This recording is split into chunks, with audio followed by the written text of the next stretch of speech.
Bismillahirrahmanirrahim. Assalamualaikum warahmatullahi wabarakatuh. Ladies and gentlemen, my name is Professor Dr. Muhammad Tajuddin, and for today, I would like to talk about the social, political, and spiritual aspect of fasting in Islam. Now, this issue about fasting in countries like Malaysia, where there is multicultural races and different religions, is a challenge in a sense that there have been issues in the past and also in the present where the other non-Muslims are asked to tiptoe around Muslims. The general understanding from my perspective is that no one should be tiptoeing around Muslims during fasting, because fasting itself is a spiritual, social, and political challenge to the Muslim, and that is where the rewards from God exist. However, there have been many cases where this is misunderstood by many Muslims, in which, for instance, the issue of not opening restaurants before 3 o'clock, as also there is the issue in schools where students are not allowed to eat at the canteen, and they are only allowed to eat where Muslims cannot see them, which is in the toilet or in the storeroom. So this kind of issue that has arisen is something that needs to be clarified. Now, I will talk today or in this video about the four characteristics of Muslims fasting, and what are the social, political, and spiritual implications of those characteristics. Now, the first thing about fasting is that the Muslims are not allowed to eat or drink from sunrise to sunset. Now, this aspect of not eating and also not drinking is also part of the practice of not thinking about eating and not thinking about drinking. Some Muslims have the idea that by refraining from eating, but then they keep thinking what they're going to buy in the Pasar Ramadan or before they break their fast. This is something that is not supposed to happen. If you keep thinking about eating, then all you have is the hunger and not the rewards of other spiritual benefit. That's number one.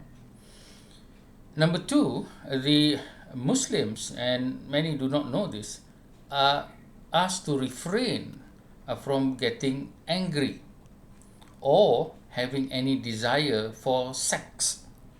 So if you are married, then you are not allowed to have sex with your spouse during the fasting period.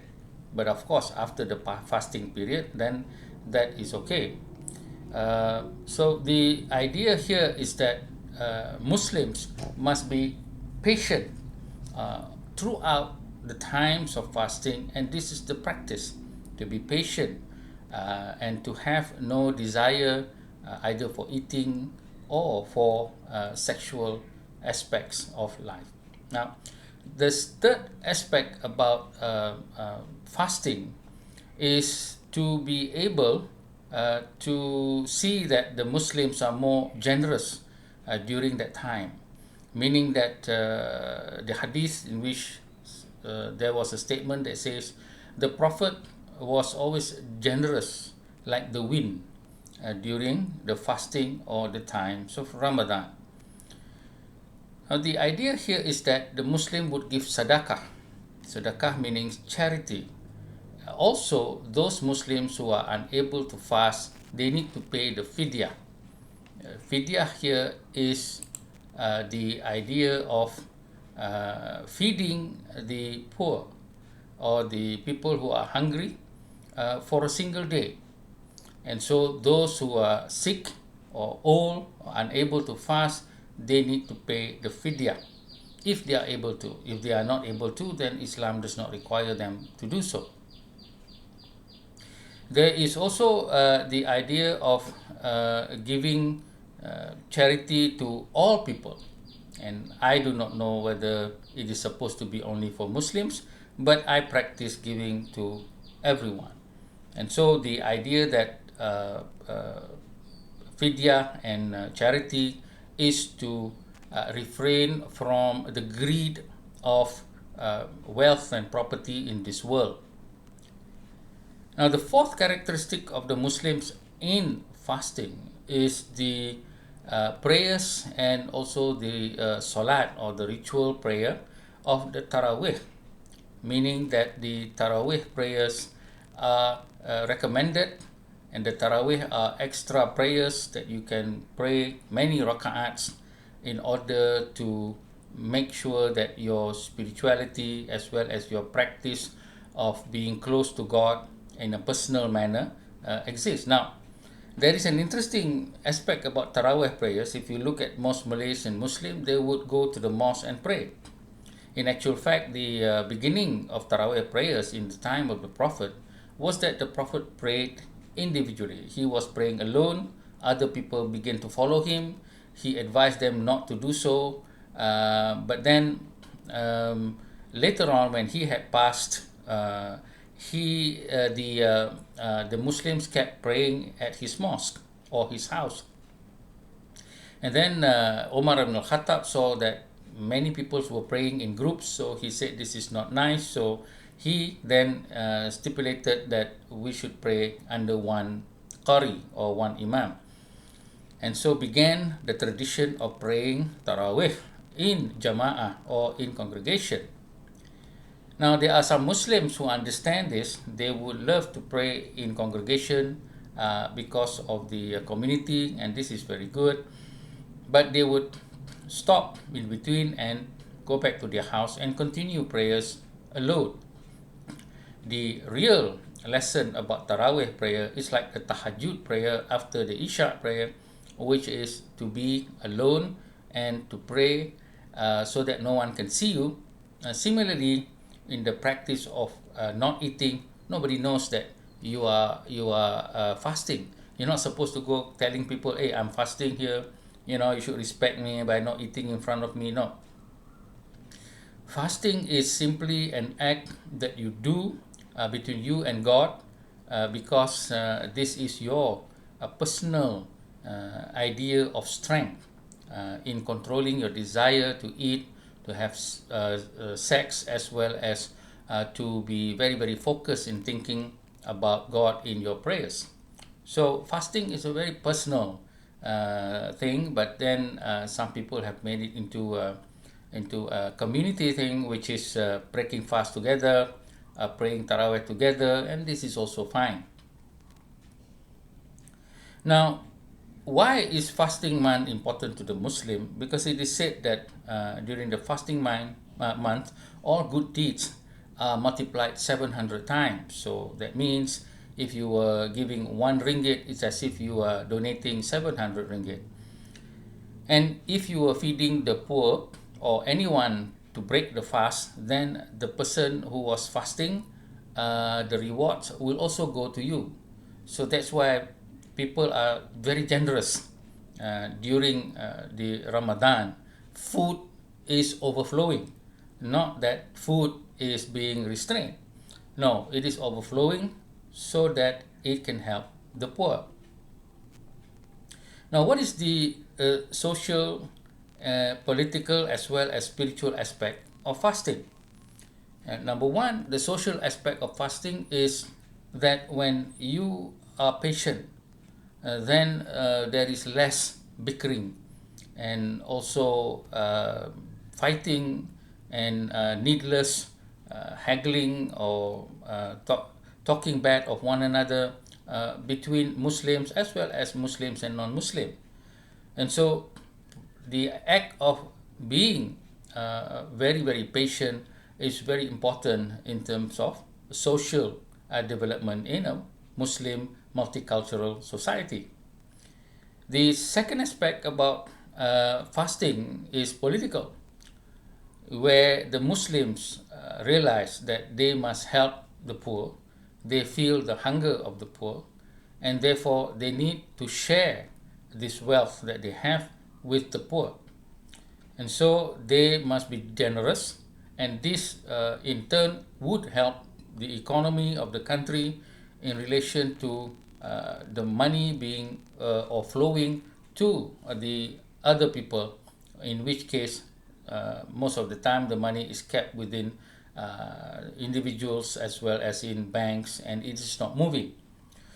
So if the money is moving in terms of doing good for all mankind, then it helps the economy, and politically that also brings people together, and this is the real nature of fasting.